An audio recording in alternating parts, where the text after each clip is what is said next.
Jeudi 10 avril 2025, fidèles téléspectateurs, bonsoir. Merci de nous recevoir chez vous. Développement du sport et des loisirs.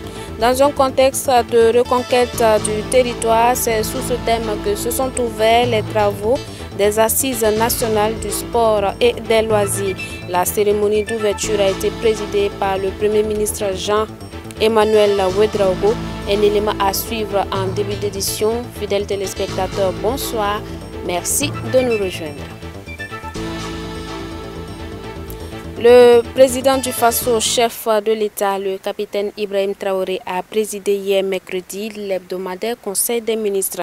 Lors du point fait à la presse à la fin des travaux, le ministre porte-parole du gouvernement a évoqué plusieurs rapports adoptés et des décisions importantes prises pour la bonne marche de la nation. C'est un commentaire de Habibalaï Bourema. Autant nous travaillons aujourd'hui sur de grands projets, mais il faut penser aux générations futures. Au titre du ministère de l'Industrie, du Commerce et de l'Artisanat, le Conseil des ministres a adopté 4 rapports. Le premier est relatif à l'adoption d'un décret portant création d'une société d'État d'approvisionnement et de distribution de produits de grande consommation dénommée Fasoya. Selon le ministre de l'Industrie, du Commerce et de l'Artisanat, il s'agit d'une structure qui pourra contribuer à disponibiliser les produits de grande consommation aux populations en respectant la réglementation de distribution en la matière. Et la création donc de cette société qui aura un capital de 2 milliards de francs CFA, entièrement détenu par l'État et ses démembrements, viendra contribuer à assainir les circuits de distribution du marché intérieur en matière donc de disponibilisation d'un certain nombre de produits que nous qualifions de stratégiques, des produits de grande consommation. Le deuxième rapport est relatif à l'adoption des statuts donc de la dite société pour lui permettre de disposer de l'instrument juridique lui permettant donc d'accomplir à bien ses activités. Le troisième rapport est relatif au bilan provisoire de la campagne cotonnière 2024-2025 et les prévisions pour la campagne à venir, celle 2025-2026. Au titre du ministère de l'Agriculture, des Ressources animales et halieutiques, le Conseil des ministres a adopté un projet de loi relatif au contrôle des engrais. Ce projet de loi entend corriger les insuffisances de la loi de 2007 à travers l'introduction de plusieurs innovations. D'abord, l'avant-projet de loi va prendre en compte tous les types d'engrais, que ce soit les engrais liquides, les engrais solides et les biofertilisants.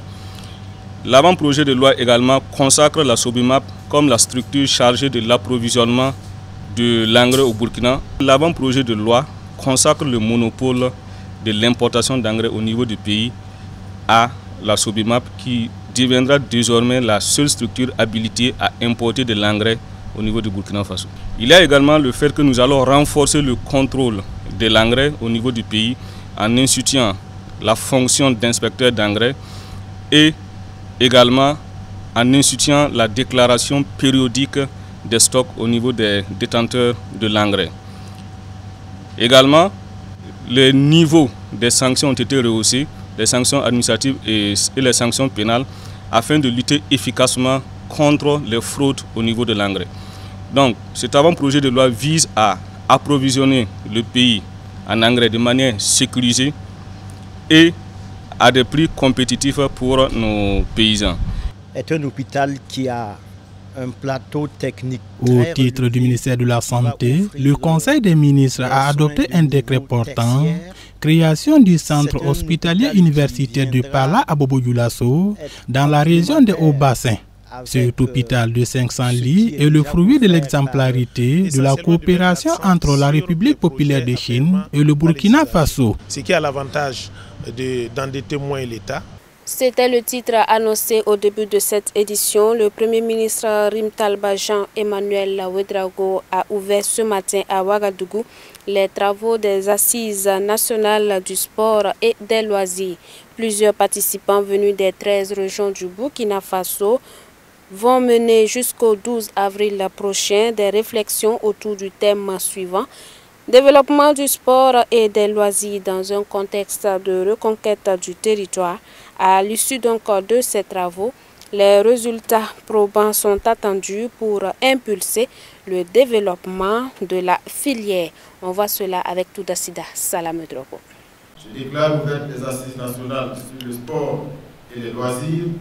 Vive le sport et les loisirs. Que Dieu bénisse notre beau pays. Le sport et les loisirs, plus que des canaux de divertissement, ce sont le reflet de l'âme de la société, de sa vitalité et de son aspiration à l'excellence. Les autorités burkinabées l'ont bien compris et mettent les moyens pour développer le secteur et lui donner sa place. Ces présentes assises nationales du sport et des loisirs, ouvertes ce jeudi 10 avril 2025 sous le thème « Développement du sport et des loisirs dans un contexte de reconquête du territoire », traduisent bien cette volonté. Commencé depuis les régions, alors ces assises nous permettront de faire un diagnostic profond et réel de l'état de notre sport et de nos loisirs au Burkina Faso. Alors, et fort de ce diagnostic, ces assises se sont prolongées au niveau national pour pouvoir procéder à une analyse très profonde des données collectées sur le terrain et en formuler des recommandations pertinentes.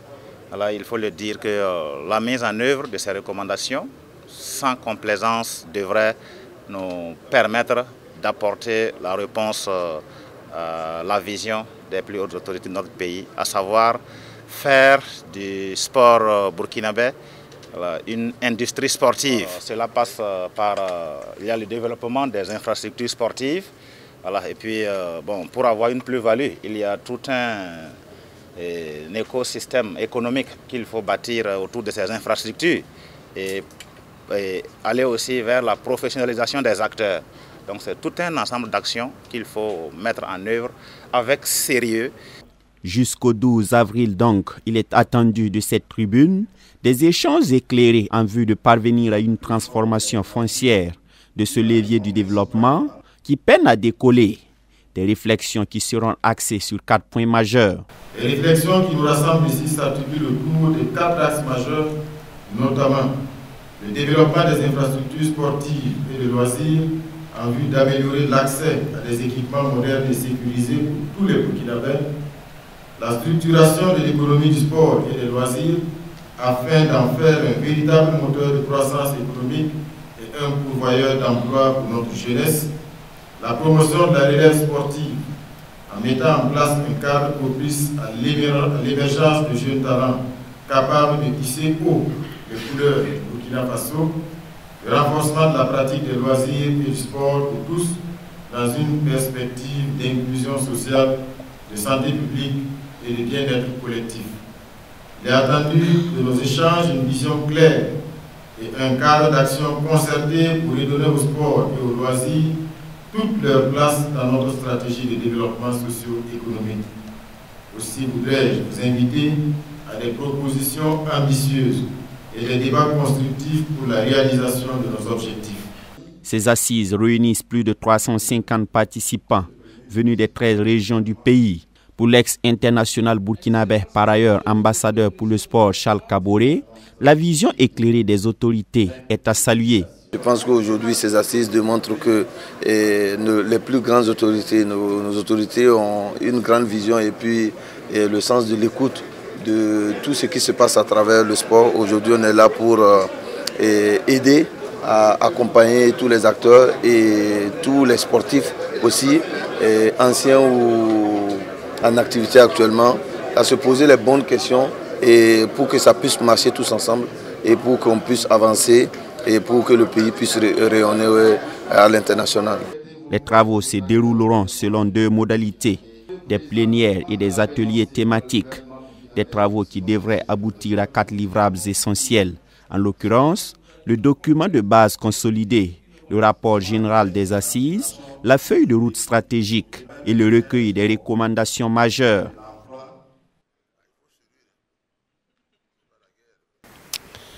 Tout en notre registre à présent, l'église des Assemblées de Dieu Wenpanga de Moctedo, située dans la région ecclésiastique de Zorgo, a dédicacé son nouveau temple de plus de 1000 places. Et c'est le vice-président du conseil général de l'église des Assemblées de Dieu du Burkina Faso, le docteur Jefté Sawadogo, qui a présidé la cérémonie de dédicace. Habibalaï Bourema, Xavier Ouedraogo nous en disent plus. C'était le 9 janvier l'an 2000 quand le pasteur Joachim Ilboudo commençait son œuvre dans le quartier Ouidi, situé côté sud-est de la ville de Moctedo, avec seulement 6 membres, qui étaient d'ailleurs tous de sa famille. 25 ans après, c'est-à-dire en cette année 2025, ils sont 917 membres. La petite église en banco ne suffira plus et les fidèles ont décidé d'ériger un baptiste pour la gloire de Dieu. C'est ce qui fut fait avec un nouveau bâtiment de plus de 1000 places dont la cérémonie de dédicace est intervenue le samedi 22 mars 2025 en présence des représentants de l'Église nationale des Assemblées de Dieu. Cette dédicace a été une occasion pour le pasteur principal de l'Église de féliciter les membres de son assemblée et dire merci à Dieu qui a pourvu. Le début du ministère n'a pas été facile. L'œuvre n'était pas réjouissante. J'avais envie même d'abandonner, mais aujourd'hui c'est comme un rêve. Si je regarde ce que nous avons traversé, c'est comme un rêve. Les multiples obstacles et en dépit de tout cela, nous avons survécu. C'est comme un rêve. L'église est en croissance dans la sous-région de Moctedo ici. Par rapport à l'organisation que nous avons organisée, chaque lundi, je reçois les gens du matin jusqu'à 14 h. Le mardi également en privé du matin jusqu'à 14 h.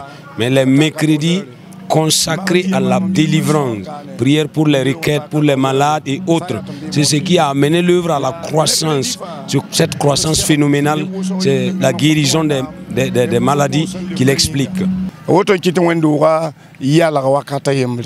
À l'occasion de la dédicace, le message a été donné par le président de la région ecclésiastique de Tenkodogo et coordonnateur adjoint du centre numéro 2, centre dans lequel est située la sous-région de Moctedo. Le message du prédicateur a porté sur l'importance de l'église. L'église est une bénédiction en ce sens que j'ai comparé l'église à 4 choses. Premièrement, à un lieu de refuge. Deuxièmement, un lieu de prière. Il a dit à Jérémie, vous viendrez dans ces lieux où vous me prierez. Vous partirez et je vous exaucerai. Troisièmement, l'église est un lieu d'exaucement. Tous ceux qui viendront dans ce lieu pour prier le Seigneur, Dieu va les exaucer. Son nom y réside. Donc l'église est un lieu d'exaucement. Et quatrièmement, pour terminer, l'église est un lieu d'adoration. J'ai invité l'église à s'approprier de ce lieu, que ce soit véritablement un lieu d'adoration, un lieu où ils viendront adorer et célébrer le Seigneur, car c'est notre raison d'être. Dieu nous a créés pour sa louange et nous devons adorer le Seigneur convenablement. Le vice-président du conseil général de l'église des Assemblées de Dieu du Burkina Faso et coordonnateur du centre numéro 2 a également félicité le pasteur et les fidèles de l'église Wenpanga de Moctedo pour leur engagement à offrir à Dieu ce joyau. Nous saisissons cette occasion pour dire merci au Seigneur qui a permis à notre collègue, le pasteur Joachim et son épouse, ainsi que toute l'église de Moctedo ici, de pouvoir construire ce joyau. Alors donc à l'endroit du président du conseil général, j'aimerais les féliciter et les remercier pour tout ce qu'ils ont fait.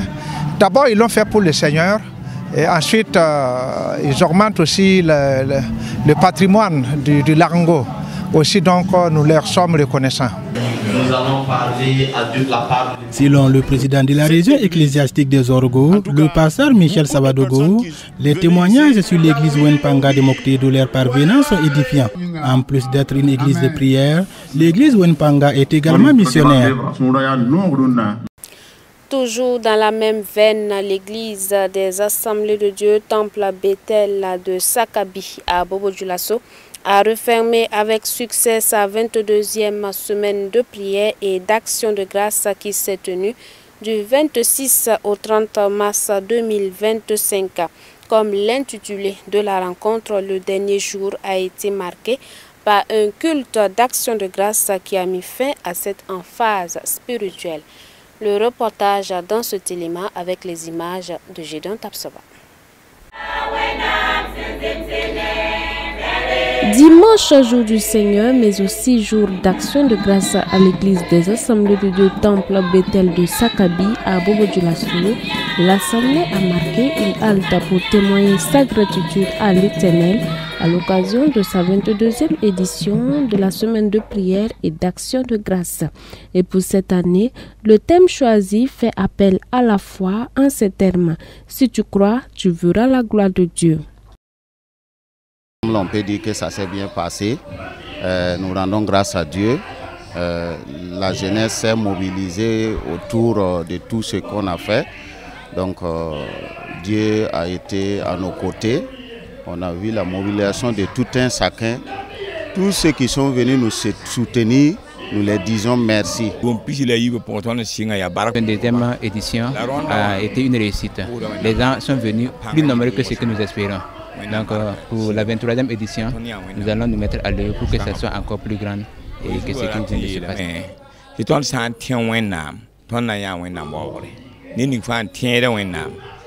Et le thème, c'était dans Jean chapitre 11, le verset 40. Et si tu crois, tu verras la gloire de Dieu. Donc, un thème donc décortiqué par le docteur Jean-Marie Badiel, secrétaire adjoint du Conseil général de l'Église des Assemblées de Dieu du Burkina Faso, ayant fait du bien à bon nombre. Nous avons été vraiment bénis par nos pères spirituels qui sont venus vraiment dispenser la parole de Dieu, qui nous a présenté vraiment la puissance du Seigneur. Et ce qu'il a fait pour Lazare, la résurrection qu'il a fait dans la vie de Lazare, ils nous ont dit d'avoir la foi encore, car le Seigneur va ressusciter beaucoup de choses dans nos vies. Il va faire beaucoup de miracles dans nos vies. Donc c'est vraiment un sentiment de joie pour nous en ce jour et pour ce qu'il a fait pour nous. Et pour ce culte de clôture, l'orateur a insisté sur le fait que les chrétiens doivent bannir la peur de leur vie. Quand on sait en qui nous avons cru et qu'on a la foi, impossible d'entretenir la peur, a-t-il dit. Le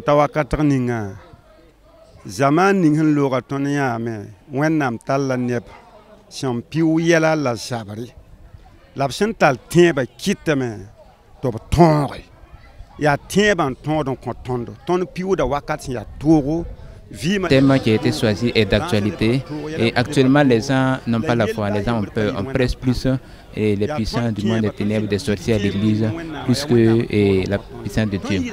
Or c'est à cette heure-là même que nous devons avoir la puissance de Dieu, du moins la foi en Dieu. La vie chrétienne c'est la foi, si nous avons la foi, nous allons réussir. Que Dieu vous bénisse.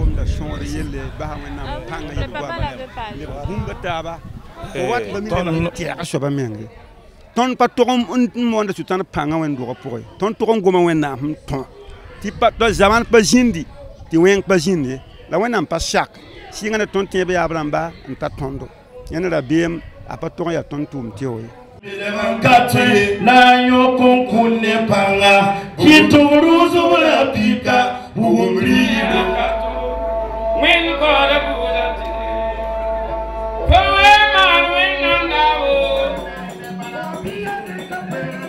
Ce culte d'action de grâce fut des moments de retrouvailles avec des participants venus de divers horizons, mais aussi des moments de louange et d'adoration en honneur à l'Éternel.